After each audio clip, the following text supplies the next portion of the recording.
উলুগান থেকে আমি আইয়া যেটা দেখতাছি তাতে উল্লেখাই দিছে। তবে আমার নিজের স্কুল এটা নিজে আগে প্রবণ হয়ে গেছি যে এই স্কুলে আমি আমার পঞ্চম শ্রেণীর বৃত্তি পরীক্ষাটা দিছিলাম। মোতাহার হোসেন স্যার আমার বুঝলাম যে আমি কেজি স্কুলের ছাত্র আসলাম, বললাম যে আমার স্কুল থেকে যদি বৃত্তি বেশি দেখানি যায় সেই লেভেলে এরা কিতাবে ভালো ভালো বৃত্তি ভাইয়া আছে। আমার বল তুমি যে লাউ লোহান স্কুল থেকে, যেহেতু তাই না আমার লজিক মাস্টার, আমার মনে আছে ওই যে নতুন ব্রিজের পরে যে এখান থেকে আইতে কিতাব করে আনছিল আমার এই রাস্তা দিয়া অনেক বৃত্তি আছে। তা আমি কথা দেওয়া যাইতেছি, যেহেতু নিজের স্কুলে ভাড়া দিছি, আমাদের যদি 7 তারিখ আপনারা নির্বাচিত হই মনে রাখবেন, আর কোন অধিকার থাকুক না থাকুক আমার স্কুল যেহেতু এই অধিকারে উলুখান থেকে আমি বহু দূর নিয়ে যাইবার স্বপ্ন দেখেছি। যিনি পরম করুণাময় এবং অত্যন্ত দয়ালু। আমার একটা ফুটবল একাডেমি আছে, আপনারা অনেকেই জানেন যে ব্যারিস্টার সুমন ফুটবল একাডেমি। তো আমি দিনাজপুরে গেছি আমার একাডেমির সব প্লেয়ারদের নিয়ে ফুটবল খেলতে। তো টানা 3 দিন খেলা দিনাজপুরের 3 উপজেলার সাথে। 3 দিন খেলার দিন থেকে আমাদের ছেলেরা এনার্জি নেই, মানে জানি বলে যে না একটু। তখন আমি একটা কাম করো, পয়সা যায় যাও সৈয়দপুর বিমান দিয়া বিমানে মোহাম্মদাবাদ। তো এখন যখন আমি বিমানের কথা বলছি আমার কিছু লোক জীবনে পাল্লা গাড়িতে উঠছে না। তো বিমানে যখন উঠছি, বিমানে টিকিট কেটে যখন উঠার তখন নামছে আমার সাথে যারা আছে কয়েকটা আছে গেটে উঠে না খালি ছবি তুলে লাইভ করতেছে গাড়ি, মানে জীবনে প্রথম বিমানে উঠছে। তো আমার খুব ভালো লাগছে জিনিসটা দেখতে। বিমানে উঠিয়া কেউ আছে বৌরে বন্দিয়া দেখ বই আছি। আমি এই গল্পটা বললাম এই কারণে যে জীবনে বিমানে উঠছে না আমার একাডেমি, যেহেতু আমি বিমানে তুলছি, তোমরা যারা আজকে 2 তালা তুলছো মনে রাখো, যদি ইগল বাকি বাস করে তোমরাও আমি বিমানে তুলতে পারবো।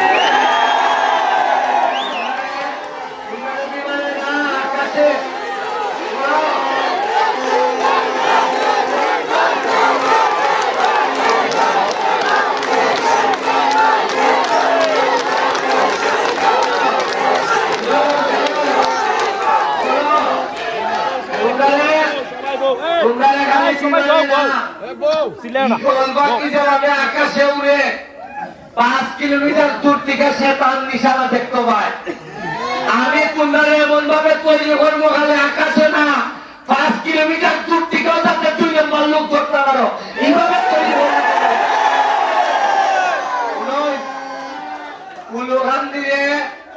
উলুখান দিয়ে আমি আইয়া যেটা দেখতাছি তাতে উল্লেখাই দিছে। রাস্তাঘাট দেখলে মনে হয় এইটা উল্লেখাই দিছে। তবে আমার নিজের স্কুল এটা নিজে আগে প্রবণ হয়ে গেছি যে এই স্কুলে আমি আমার পঞ্চম শ্রেণীর বৃত্তি পরীক্ষাটা দিছিলাম। মোতাহার হোসেন স্যার আমার বুঝলাম যে আমি কেজি স্কুলের ছাত্র আসলাম, বললাম যে আমার স্কুল থেকে যদি বৃত্তি বেশি দেখানি যায় সেই লেভেলে এরা কিতাবে ভালো ভালো বৃত্তি ভাইয়া আছে। আমার বল তুমি যে লাউ লোহান স্কুল থেকে, যেহেতু তাই না আমার লজিক মাস্টার, আমার মনে আছে ওই যে নতুন ব্রিজের পরে যে এখান থেকে আইতে কিতাব করে আনছিল আমার এই রাস্তা দিয়া অনেক বৃত্তি আছে। তা আমি কথা দেওয়া যাইতেছি, যেহেতু নিজের স্কুলে ভাড়া দিছি, আমাদের যদি 7 তারিখ আপনারা নির্বাচিত হই মনে রাখবেন, আর কোন অধিকার থাকুক না থাকুক আমার স্কুল যেহেতু এই অধিকারে উলুখান থেকে আমি বহু দূর নিয়ে যাইবার স্বপ্ন দেখেছি। খালি তো রাস্তাঘাট কইতেছ, রাস্তাঘাটের চিন্তা জানি নো, আমি চিন্তা চাচ্ছি উলুখান দিয়ে কেমনে অবিগল সদরের সাথে প্রতিযোগিতা করতে।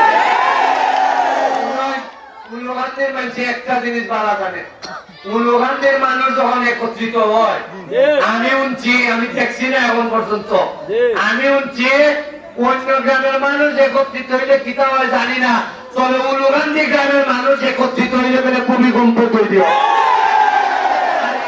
ভূমিকম্প 4 বা 7 তারিখ সকালবেলা উলুরান দিয়ে এরা টিকতে পারবো কিনা এটি আমি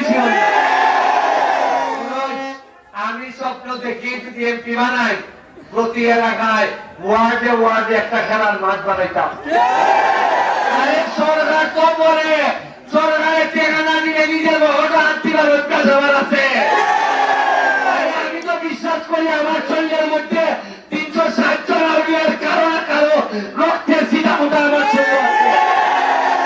আরে আমি তো মনে করি আমি এবার নিজের ইচ্ছা আইছি না, উলুকান্দির মানুষের কষ্ট নির্যাতনের পর্যায়ে আইসা নসিবে আমার নিয়ে আইছে এই জায়গায়। তাদের নসিবে নিয়ে আয় তাদের হারানো যায় না।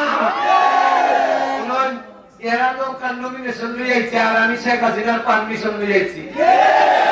আরে আমি তেল মমিলের নেতা না, আমি রক্ত দেওয়ার নেতা। আমি বহুত তৃণমূল থেকে ভালো এই জায়গা বন্ধ আইছি। আমি যেদিন জায়গার থেকে আইয়া নামছি রজব আলী ভাইয়ের নেতৃত্বে যখন কুতুব শাহিন এরা যখন আইয়া নামছে তখনই আমি বুঝছি যে সিগন্যাল উপরে সিগন্যাল।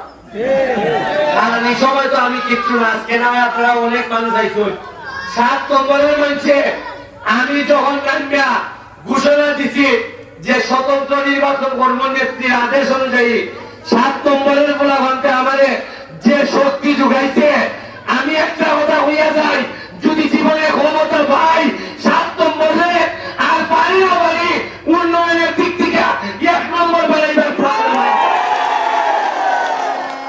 আমি আপনারা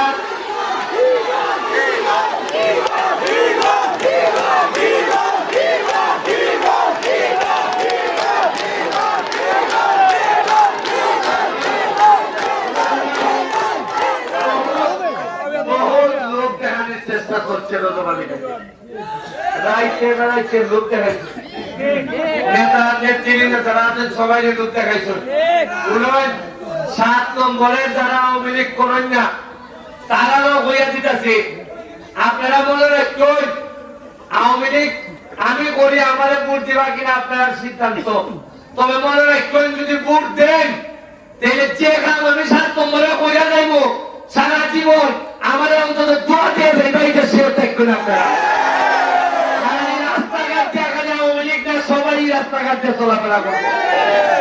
আর আরেকটা জিনিস মনে রাখবেন 7 নম্বর এমন ভাবে পড়াশোনা অন্যান্য ধর্ম চর্চার থেকে শুরু করে যত জিনিস আছে এমন ভাবে তৈরি করতাম চাই 7 নম্বর অন্তত 50 বছর পিছাই গেছি গাইটারে খাজা নামাজ মারতে মারতে আরো অন্তত 20 বছর আগে উল্লাখ করতে। আমি আপনার কাছে দোয়া চাই 7 নম্বরের লোকে আমার কাছে মনে হয় আমার বাপ নাই ছেলে উপরে আল্লাহ নিচে আমার কেন জানি মনে হয় 7 নম্বরের মানুষ আমার লেগে আছে। আপনার কাছে দোয়া চাইয়া দেখতেছি দিবার কিচ্ছু নাই। তবে সিলেটের বন্যায় বুঝলাম তোমরা দেখছো কিনা যে চাইছে আমি বাচ্চা আগে চলতাম পারি কিন্তু শরীরে আমার মাংসের সে কলিজা বেশি। আর কিছু দিতাম পারি না পারি কলি দেখাতে আমার লেগে আমি প্রস্তুত আছি। আমি বইয়া গেলাম আরে তোমরা তো আমার লেগে মাত্র 2 তালা করছো, যদি প্রয়োজন হয় তাহলে আমি আকাশ পাড়ি দিব তোমার লেগে। আমি আবারও সবাই ধন্যবাদ জানাইয়া আমার কোন ভুল প্রান্তি ক্ষমা করবা। আর 7 তারিখে চোখ বন্ধ করিয়া দিবা ভোট দেখবেন এই বুটে বুটে এইটা খালি ভোট বিপ্লব না, এইটা হবে আমাদের উন্নয়নের বিপ্লব। এই কথা বললে আবারও ধন্যবাদ জানাইয়া আজকের মতো বিদায় নিচ্ছি। জননেত্রী শেখ হাসিনার জন্য দোয়া করবেন। জয় বাংলা, জয় বঙ্গবন্ধু।